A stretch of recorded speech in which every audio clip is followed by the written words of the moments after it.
kui sa vaatad nüüd ettevõtet sellise mudelina, siis ettevõttes peaks olema 3 osakonda.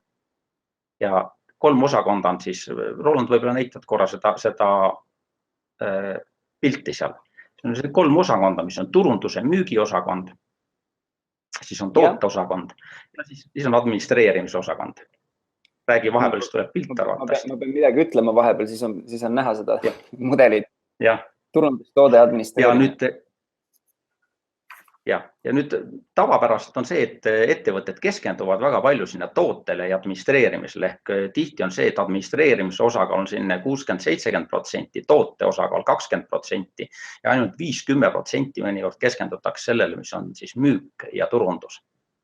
Edukad ettevõtted, vastupidi, peaksid keskendama oma ajast, oma tööjõust ja ressursist 60-70% müügile ja turundusele, 20% kuskil tootele ja ainult 10% administreerimisele.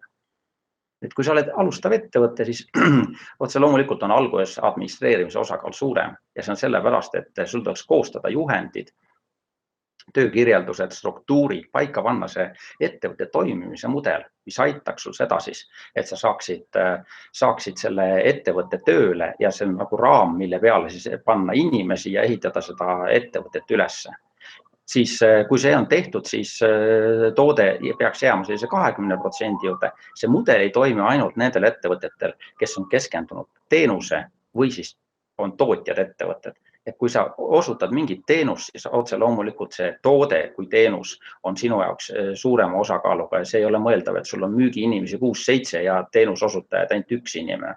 Et nendes ettevõtetes on see osakaal teenuse ja toote peal natukene suurem.